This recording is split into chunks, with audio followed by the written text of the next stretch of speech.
Harold ললরের which is which অবলম্বনে নাটক ডাইনি কোথায়, অনুবাদ নীলাঞ্জন মুখোপাধ্যায়, নাট্যরূপ ও আবহ অরুময় চক্রবর্তী, স্বরাভিনয়ে ডেভিড ও Karl Wilhelm, Arumoy Chakraborty, Ann, Amrita Roy এবং মারিয়ার স্বরাভিনয়ে মৌকণা মুখার্জি। প্রযোজনা শ্রুতি ও স্বর শিলিগুড়ি। নাটক ডাইনি কোথায়। ধবধবে কাগজে ঝকঝকে হাতের লেখায় শুধু লেখা 49 নম্বর আপটন রোডে একজন ডাইনি থাকে। হ্যাঁ, তোমার এটা দেখে কি মনে হচ্ছে বলো তো? দেখো, চিঠিটায় কোনো তারিখ নেই, সম্বোধন নেই, ঠিক ঠিকানাও নেই কোনো। বেনামি চিঠিতে যে অশিক্ষিত ছাপ থাকে তাও কিন্তু নেই।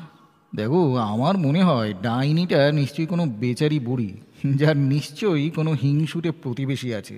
দেখো, প্রথমে আমিও তাই ভেবেছিলাম, কিন্তু কোনো বজ্জাত দুষ্টু লোক যদি অমন লিখতই, তাহলে সে কিন্তু ওই ডাইনির কি শাস্তি চায় তাও লিখে দিত। কিন্তু দেখো, এখানে শুধু জানানো হয়েছে যে অমুক ঠিকানায় ডাইনি থাকে। তার মানে মানে তুমি তোমার নতুন লেখার বিষয় পেয়ে গেছো। দেখো, কোনো বুড়ির শত্রু টত্রু নয়, হয়তো তোমার কোনো বন্ধুই চিঠিটা পাঠিয়েছে। দারুণ মজার কোনো লেখার জিনিস পাবে নিশ্চয়ই। আর দেখো, চিঠিটা এসেছিল তোমার কাগজের ঠিকানায়, দেখছই তো, ওরা বাড়িতে পাঠিয়ে দিয়েছেন। সুতরাং ঘোড়ায় চিন দিয়ে এখনই বেরিয়ে পড়ো। বলছো? ঠিক আছে, তুমি যখন বলছো। তুমি তো জানোই তুমি আমার সমস্ত কাজের মূল অনুপ্রেরণা। ওকে ম্যাডাম, তাহলে কালকেই বেরিয়ে পড়ি। অবশ্য আমি 2-1 দিন না থাকলেও আমি নিশ্চিত যে তুমি একাই সুসিকে সামলে রেখে সব কিছু গুছিয়ে নিতে পারবে। তাহলে এখন একটা আগে কাজ। ওকে, তবে তাই হোক।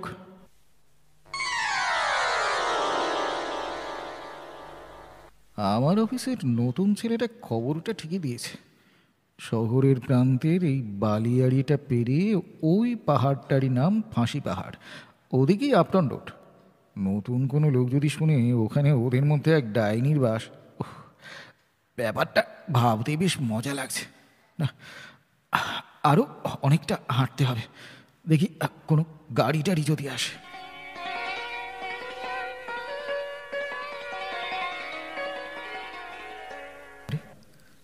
এই তো 49 নম্বর বাড়ি, ঠিক পাহাড়ের চূড়ায়।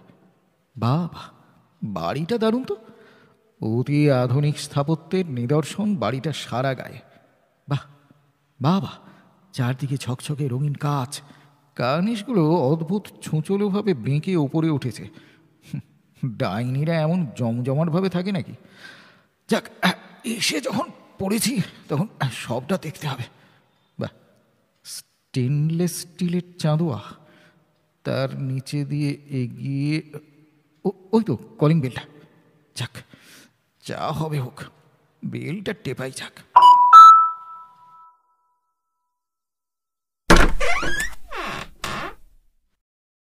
ছোটখাটো চেহারার অদ্ভুত সুন্দরী এক সোনালি চুলের তরুণী, এই ডাইনি নাকি?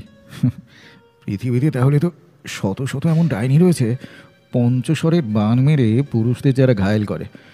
সুশীর ছোট্ট সোনালি চুলওয়ালা পুতুলটার সাথে এই তরুণীর তো অদ্ভুত মিল দেখছি। কি ব্যাপার, চুপ করে দাঁড়িয়ে? মানে এখানে কি কারণে এসেছেন জানতে পারি? না, মানে একটা চিঠি, এই দেখুন। চিঠি? কি চিঠি? দিন তো একটু দেখি।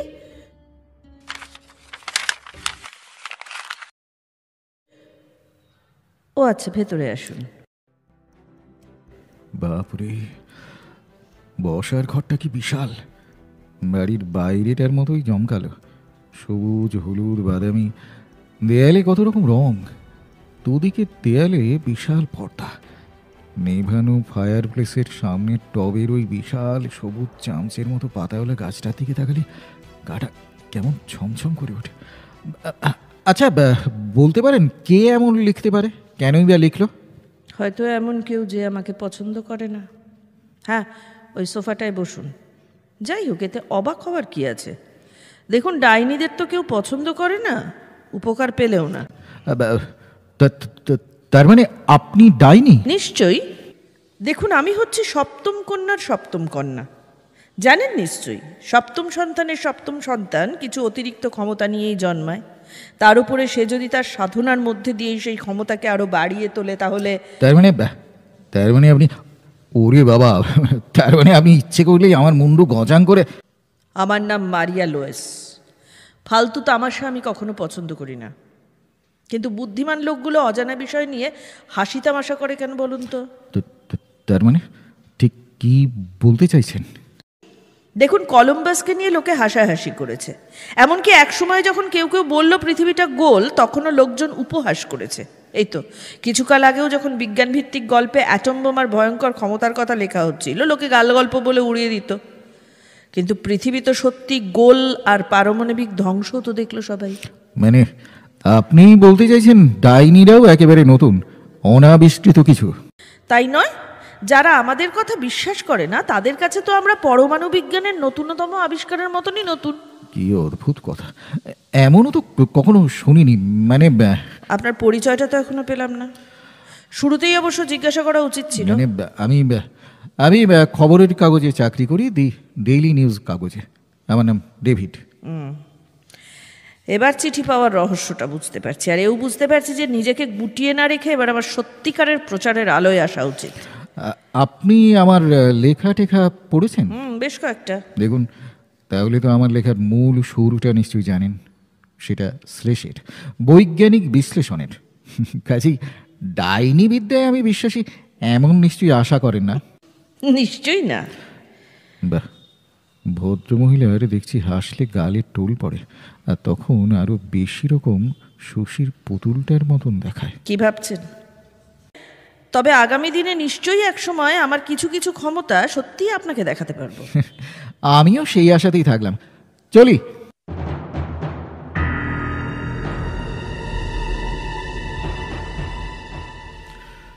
সবই তো তোমাকে বললাম ম্যান। দেখো, মারিয়া লোসের কথাগুলো ঠিক আমার পাগলের প্রলাপের মতন লাগেনি। আত্মপ্রত্যয় তার যথেষ্ট। তবে দেখো, এমন মানুষ তো কিছু কিছু থাকে সবখানেই, বদ্ধমূল ধারণার বশবর্তী। শোনো ডেভিড, একদম ঠিক কথা বলেছ। এইসব উদ্ভুতরে কাণ্ড কারখানা যারা বিশ্বাস করে, তার এই শোনো, একজন দায়িত্বশীল সাংবাদিক হিসেবে তোমার উচিত এইসব বুজরুকির বিরুদ্ধে তীব্রভাবে প্রচার করা। ঠিক বলেছ ম্যান। আমারও বেশ একটা কৌতুক রচনার আইডিয়া মাথায় এসেছে, বুঝলেন? লেখাটার কি নাম দেবো জানো? কি? ফাঁসি পাহাড়ের ডাইনি ছানা।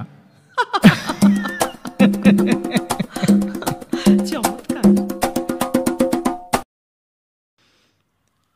এই দেখো, গতকালই তোমার লেখাটা বেরিয়েছে, আর এই 7 সকালেই তোমার ফাঁসি পাহাড়ের ডাইনি ছানা এসে হাজির। হ্যাঁ, চ্যাঁভ্যা লাগিয়েছে নাকি?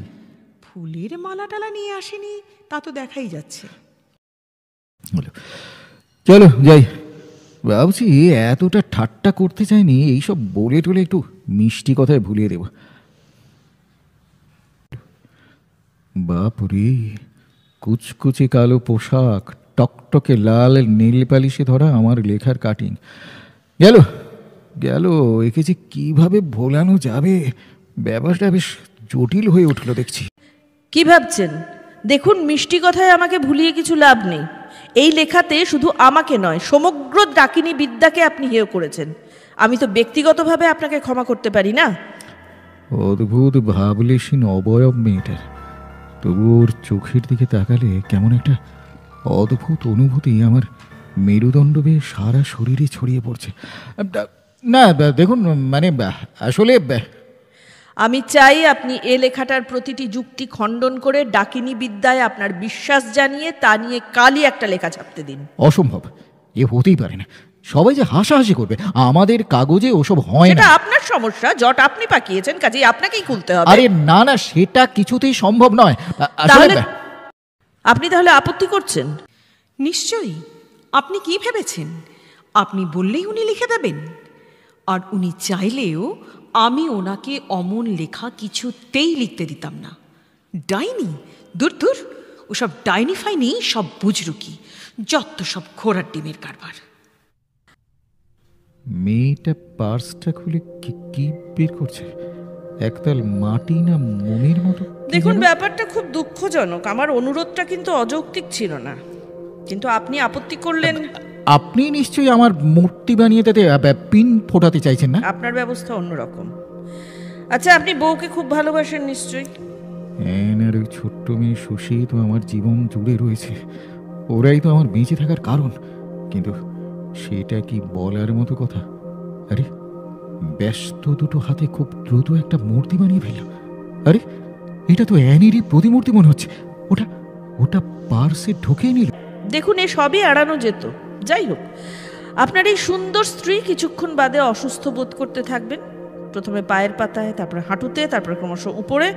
যতক্ষণ না আপনি আমার কথা মতো রচনাটা লিখছেন, আর যদি কখনো না লিখি তাহলে আপনি আমার কাছে আসবেন, আবার জানু পেতে ক্ষমা প্রার্থীর মতন।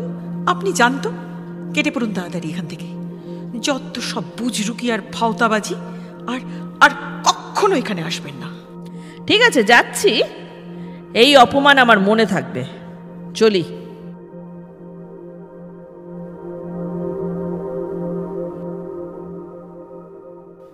দেখো অ্যান, আমার মনে হয় ব্যাপারটা আমাদের গুরুত্ব দিয়ে ভাবা দরকার। যেদিন ওই মারিয়া বলে গেল, তার যাওয়ার কিছুক্ষণ পরেই তোমার পায়ে ব্যথা হলো, হাঁটুতে হুল ফোটানোর মতো যন্ত্রণা শুরু হলো। তারপর 2-3 দিন থাকে, বাড়ে কমে, সপ্তাহখানেক হয়তো তুমি ভালো থাকো, তারপর আবার প্রবলভাবে ব্যথাটা ফিরে আসে। তার কদিন পরেই ব্যথাটা হাঁটুর ওপরে ছড়িয়ে গেল। তুমি শয্যাশায়ী হতে বাধ্য হলে। তাতে কি হয়েছে? এটা নিশ্চয় ওই কোইন্সিডেন্স বা সমাপতন, এছাড়া আবার কি? তা ডাক্তারবাবুর কথা মতো হাসপাতালে তো ভর্তি হয়েছি বেশ কদিন। এবার দেখো, ব্যথাটা নিশ্চয়ই সেরে যাবে। তা ডাক্তারবাবুকে বললেন আজ তোমায়? ডাক্তারবাবু মানে অ্যানকে কি সত্যি কথাটা বলা ঠিক হবে? ডক্টর বোস্টন তো গম্ভীর মুখে বললেন, অ্যানির কোমর পর্যন্ত পক্ষাঘাতগ্রস্তের মতো হয়ে যাচ্ছে, আগের কোনো ওষুধে কাজ দিচ্ছে না। উনি তো বললেন, এমন অদ্ভুত কেস উনি আগে দেখেননি। কেসটা সত্যি অদ্ভুত। ঠিক কোন ওষুধে যে ব্যথাটা সারবে তা তারা কেউ ধরতে পারছে না। এখন তো ডক্টর বোস্টনের চিন্তা, ব্যথাটা যদি হৃৎপিণ্ড অবধি পৌঁছয়। কি হলো, কথা বলছো না যে? আরে এত চিন্তার কি আছে? দেখো, ডাক্তারবাবু তো চেষ্টা করছেনই, নিশ্চয়ই সেরে যাব। আর তুমিও যেমন আমার এই রোগ নিয়ে তুমি শেষে ওই মারিয়া বলে বুজরুক মেয়েটার কথা বিশ্বাস করতে শুরু করলে। দেখো, এই বিজ্ঞানের যুগে এইসব বিশ্বাস করা মূর্খামি। তুমি বরং আমাকে এখন এই ওষুধটা খাইয়ে দাও। ঠিক আছে, এই নাও, খেয়ে নাও।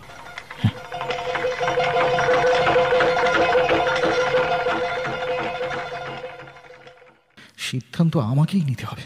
কিসের ডাকিনী বিদ্যা? কি করে একটা মানুষ আর একটা মানুষের এমন ক্ষতি করতে পারে?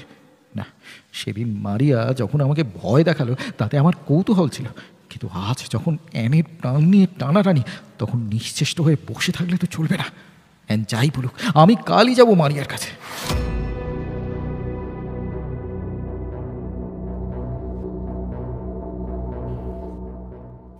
কি ব্যাপার, আজ আবার? কেমন আছেন আপনি? আর অ্যান, আপনার স্ত্রী? দেখুন, আমার স্ত্রী খুব অসুস্থ, কোমর অবধি পক্ষাঘাতের মতন। নিশ্চয়ই এতে আপনার কোনো হাত নেই। আমার হাত? তা আপনার কি মনে হয় ডাকিনী বিদ্যার প্রতি আপনার ধারণাটা একই রকম আছে? আমি মনে হয় এখানে এসে ভুলই করেছি। পাগলের মতো হঠাৎ কেনই বা এখানে এলাম? এনের অসুখে মারিয়ার কি বা ভূমিকা থাকতে পারে? কি মিস্টার ডেভিড, কি ভাবছেন? এই যে একটা জিনিস আপনাকে দেখাই, এই দেখুন। আরে এই যে এনের সেই ছোট্ট প্রতিমূর্তিটা, মূর্তিটার কোমর অবধি ছুঁচ ফোটানো। দিন দিন আমায় ওটা দিন। থামুন! আরে এক পায়ে গলেই এটাকে হাতের মুঠোয় পিষে ফেলবো, আর তাহলেই আপনার প্রেয়সী অ্যানের নিশ্চিত মৃত্যু। খুব ব্যথা লাগছে আপনার অ্যানের, তাই তো? বেচারি, আমি কিন্তু একটু দয়া করেছিলাম, ছুঁচগুলো সরিয়ে নিয়েছিলাম 3 দিন। কে মশাই, এবার ডাকিনী বিদ্যায় বিশ্বাস হচ্ছে তো আপনার? এই এই একটা ছুঁচ খুলে নি, এবার এটা। আচ্ছা, হৃৎপিণ্ডটা কোথায় যেন থাকে? ওটা করবে না প্লিজ। না না না না, এখনই তো ঢোকাবো না। মাথায় অচৈতন্য করে সারা শরীরে ব্যথা দিয়ে খেলিয়ে খেলিয়ে অনেক অনেক কষ্ট দিয়ে অবশেষে ডাইনি আমি দেখে নেবো তোকে। এখন যাচ্ছি, আমি তোকে ঠিক দেখে নেবো।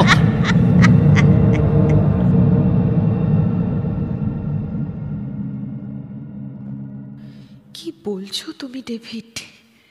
তোমার কি বুদ্ধি শুদ্ধি লোপ পেল নাকি? কথা দাও, আমার অবস্থা যতই খারাপ হোক ওর কথা মতন তুমি লিখবে না, কিছুতেই লিখবে না। কি হলো, চুপ করে আছো কেন? কথা দাও। ঠিক আছে তাই হবে। আমি কিছুতেই ডাকিনী বিদ্যার সপক্ষে কিছু লিখবো না। তুমি ঘুমাবেন, প্লিজ প্লিজ একটু ঘুমানোর চেষ্টা করো, ঘুমাও।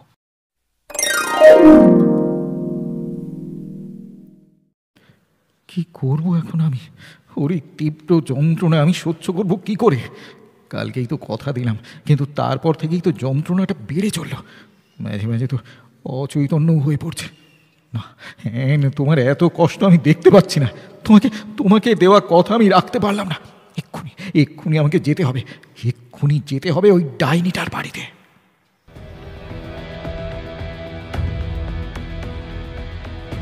কি ব্যাপার মিস্টার ডেভিড, আবার আমার কাছে?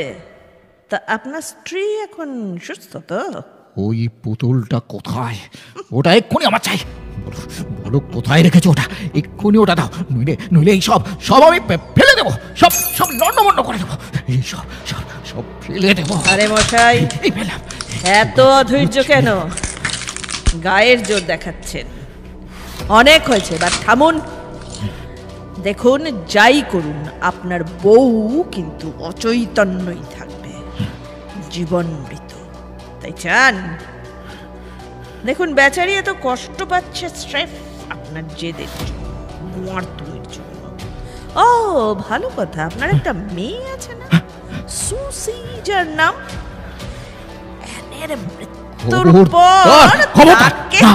তুমি কিছুতেই সুশীর কোনো ক্ষতি করতে পারবে না। আচ্ছা ঠিক আছে, যান এখনই আনের কাছে যান, একটা সুদ সরিয়ে নিচ্ছি, ও জ্ঞান ফিরে পাবে। তারপর আমি নিজে গিয়ে ওকে ওর সন্তানের দুর্ঘটনার আশঙ্কা জানাবো। যান মশাই, আপনার স্ত্রী সুস্থ হয়ে যাবে, যান। তারপর আরে যান। সবই তো তোমাকে বললাম, আমাকে রচনাটা লিখতেই হবে মারিয়ার কথা মতো। নিজের জেদ বজায় রাখতে তোমাদের দুজনের জীবন নিয়ে আমি খেলা করতে পারি না। ওই ডাইনি মেয়েটা আমার সুসিকে নিয়ে এমন কথা বলল, কিন্তু দেখো ডেভিড, এটা আমাদের জেদের বা অহংকারের প্রশ্ন নয়। তুমি কি বুঝতে পারছো না? এটা সমস্ত মানুষের লজ্জা। ডাইনির কুসংস্কার মেনে নেওয়ার অর্থ হলো সর্বশক্তিমান ঈশ্বরের বিরুদ্ধে যাওয়া। না ডেভিড, এমন লেখা তুমি লিখতে পারো না। ওই রাক্ষসীটার সঙ্গে লড়বার জন্য অন্য উপায় বের করতে হবে। তুমিও তাহলে বিশ্বাস করছো তো ও রাক্ষসী, ডাইনি? জানি না, আমি আমি বুঝতে পারছি না কিসে বিশ্বাস রাখবো আর কিসে রাখবো না। ছি ছি, এসব চিন্তা আসছে কেন? আচ্ছা, সেই সেই তোমার এক পরিচিত ভদ্রলোক রয়েছেন না, ভূত প্রেত জ্যোতিষ তন্ত্রমন্ত্র নিয়ে কারবার করেন? কার কথা বলছো? ওই ওই যে গো, কার্ল উইলহেম, যার নাম। তার কাছে গিয়ে তুমি একটু বুদ্ধি নাও না। পৃথিবীতে সব কিছুরই বিজ্ঞানসম্মত ব্যাখ্যা আছে, থাকবেই। আমরা তো কত কিছু জানি না। ওহ ওহ, আমার সারা শরীরে কি হলো? মাথায় প্রচন্ড যন্ত্রণা হচ্ছে।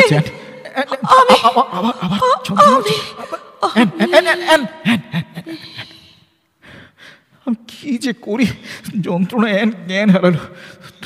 তুমি ঠিক বলেছ, ঠিক বলেছ তুমি। আমি কালই তার কাছে যাব।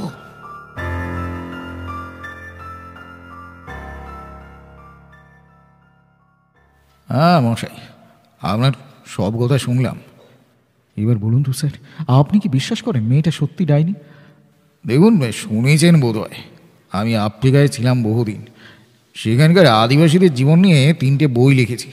কিন্তু একটা বিষয় বুঝুন, দেখুন, একজন বঙ্গ আদিবাসী বন্দুক বারুদ গলিগোলা বিষয়ে যে কিছু জানে না, তাকে যদি আমরা এটা বন্দুক দেখিয়ে বলি এতে তার মৃত্যু ঘটতে পারে, সে কথা সে বিশ্বাস করবে না।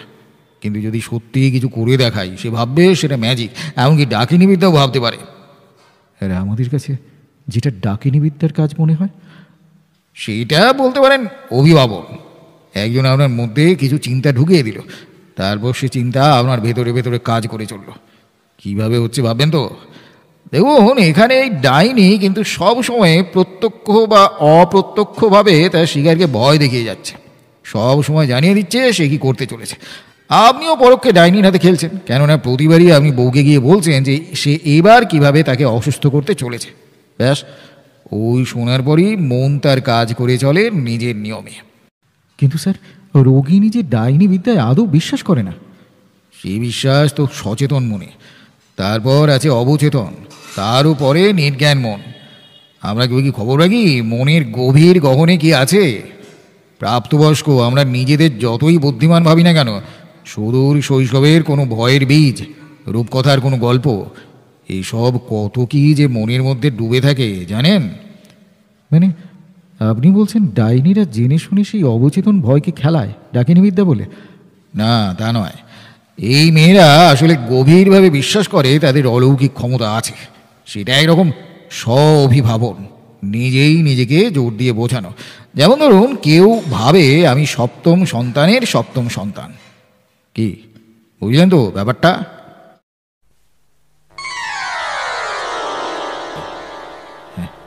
কার্ল উইলহেমের কথা আমি বেশ বুঝতে পেরেছি। এবার আমার নিজের লড়াই। হয়তো সবটাই জীবন নিয়ে জোয়া, তবু ঝুঁকি আমাকে নিতেই হবে। এখন আমাকে সুশির খেলনাপাতি ঘেঁটে কয়েকটা জিনিস নিতে হবে। ওই ডাইনিটার মতো দেখতে সুশির সোনালি চুলোলা পুতুলটা, আর একটা লাল সুতোর গুলি। তারপর আজ তোমার পরীক্ষা, দেখা যাক মারিয়া কার ক্ষমতা কতটুকু।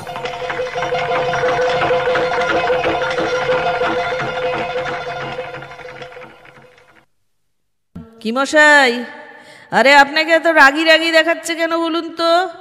হাতে ওটা কি, আমার জন্য কোনো উপহার? ঠিকই বলেছেন, উপহার তো বটেই। তবে এটা দেখার আগে শুনুন, আমি কয়েকদিন আগে কার্ল উইলহেমের সঙ্গে দেখা করেছিলাম। কার্ল উইলহেম মানে যিনি আফ্রিকার আদিবাসীদের নিয়ে? এই তো ঠিক ধরেছেন, উনি আফ্রিকার আদিবাসীদের মধ্যে বহুদিন ছিলেন, জানেন তো। ডাইনি তন্ত্রমন্ত্র সব গুলে খেয়েছেন। ডাইনির বিষের উনি মস্ত বড় ওঝা, এটা জানেন তো। আমাকেও শেখালেন। মানে মানে কি বলছেন আপনি? এটা কি দেখছো, এই পুতুলটা? হ্যাঁ, অনেকটা তোমার মতোই দেখতে, কি বলো? ঠিক তোমার মতো। আমাকে তাই আর কষ্ট করে বানাতে হয়নি। আর এটাও কি তা নিশ্চয়ই জানো। মুখটা দেখেই বোঝা যাচ্ছে ভয় পেয়েছে। এবার সুশীর ঘৃণাপতি থেকে পাওয়া লাল উল্টা দেখায়। কি দেখছো? এটা কি বলো তো? ওয়াঙ্গা, মৃত্যুর লাল সূত্র। হ্যাঁ, ওঙ্গার এই রক্তসূত্র কঙ্গোর এক ওঝার থেকে পাওয়া। এর কাজে কখনো ভুল হয় না। কি ভেবেছো অ্যানের পুতুলটা কি ফেরত দেবে? না, কিছুতেই না। তাহলে এরপর আমি কি করব নিশ্চয়ই না না না, আপনি তা পারবেন না, সে ক্ষমতা আপনার নেই। কিভাবে বুঝলে নেই? উইলহেম খুব ভালো শিক্ষক, আমিও খুব একটা খারাপ ছাত্র নই। যে খুব খারাপ হচ্ছে না তা বেশ বুঝতে পারছি, যে বেশ ভয় পেয়েছে তা তো দেখা যাচ্ছে না। অভিনয়টা দাপটে চালিয়ে যেতে হবে, কিছুতেই ওকে বুঝতে দেওয়া যাবে না যে পুরোটাই সাজানো ব্যাপার। কি ভাবছো মারিয়া? এবার আমি কি করব বুঝতে পারছো? এইবারে লাল সুতো, মৃত্যুর লাল সূত্র দিয়ে এই পুতুলের গলাটা এইভাবে পেঁচিয়ে ধীরে ধীরে। একে মারিয়া, তোমার শ্বাসকষ্ট হচ্ছে মনে হচ্ছে। আমার নিঃশ্বাসটা কেমন ভারী হয়ে যাচ্ছে, আমার কেমন যেন বন্ধ হয়ে যাচ্ছে। তাই তাহলে এইবার পুতুলটার গলায় আরেকটু চাপ। তেমন এর মতো দেখতে ওই পুতুলটা কোথায় রেখেছ? এক্ষুনি দাও, এখনো সময় আছে। আতাতে পারছি না, পুতুলটা দাও। আমার তো হয়ে আসছে, বলছি কি হলো? ওটা তুমি না করো, তাই তো? তাহলে পুতুলের গলাটাই সুতো দিয়ে দেখো, তাকিয়ে দেখো, আরো আরো একটু পেঁচিয়ে দেবো, আরো জোরে, আরো জোরে। ওদিকে দিচ্ছি, একটা গোপন ড্রপ করে ফেলো। ওই তো পুতুলটা বের করা আছে। ওটা এনের প্রতিমূর্তি। এই দাও, ওটা এক্ষুনি আমাকে দাও। শয়তান, ওটা নেবে না, ওটা চুবে না। আমি ওটা এখন আমার হাতে। মারিয়া, তোমার খেলা শেষ।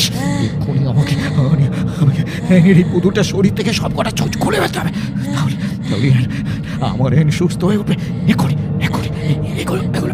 তুমি তোমার ওটা পেয়েছো, খুলে এবার এটা দাও, দাও। আর আমার প্রতিমূর্তি, ওই পুত্র পড়া পুতুলটা আমাকে দাঁড়াও, আগে এনের শরীর থেকে সব কটা চোখ খুলে নে। এবার এগুলো এগুলো এগুলো ব্যাগে বল। এবার শেষ চোখটা খুলে না। এই সুতোটা, এবার এই সুতোটা, এই মন্ত্র পড়া মৃত্যুর লাল সূত্রটা এইবার আমি খুলে দিলাম। এইবার তুমিও সুস্থ হয়ে উঠবে মারিয়া। সুশীর পুতুলের গলার সুতোটা খুলে ফেলতে সত্যি মারিয়া স্বস্তির নিঃশ্বাস ফেলছে, গলায় হাত বোলাচ্ছে দেখছি। শোনো মারিয়া, মন দিয়ে শুনে রাখো, আমার এন যদি আর কোনোদিন রহস্যময় কোনো অসুখে আক্রান্ত হয়, তোমাকে আমি ছাড়বো না, বুঝেছ? এই পুতুল, আরে আরে আরে রক্তসূত্র দেখলে তো মারিয়া, এবার তোমার সব খেল খতম। কি মনে থাকবে তো মারিয়া সুন্দরী? আমার কথাটা তুমি মনে রাখবে তো? রাখবো। আজ তাহলে চলি, কথাটা মনে থাকে জানো।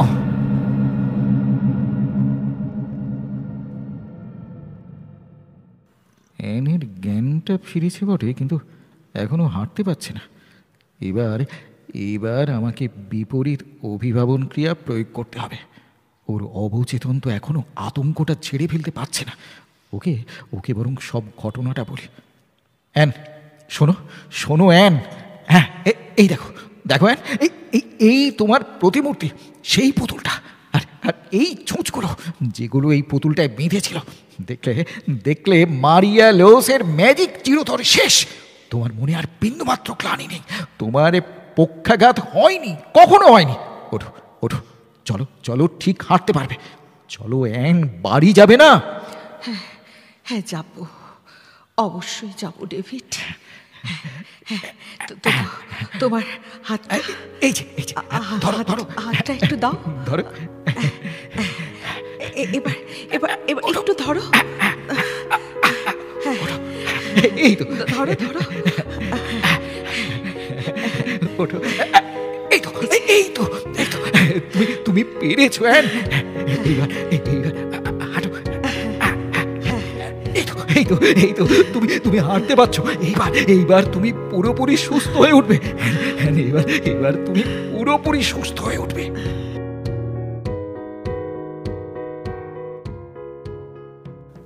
আমার গল্প এখানেই শেষ, কিন্তু এই গল্পের শেষে আরেকটু গল্প আছে। অ্যানকে সেটা বলিনি, কিন্তু আজ আপনাদের কাছে ব্যাপারটা খুলেই বলি।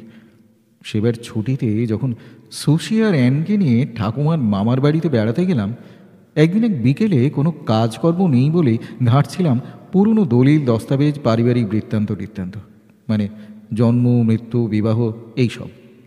আশ্চর্য, আমার বাবাও যে তার মায়ের সপ্তম সন্তান, তার আগেও জন্মে মারা গেছেন কয়েকজন, জানতাম না তো।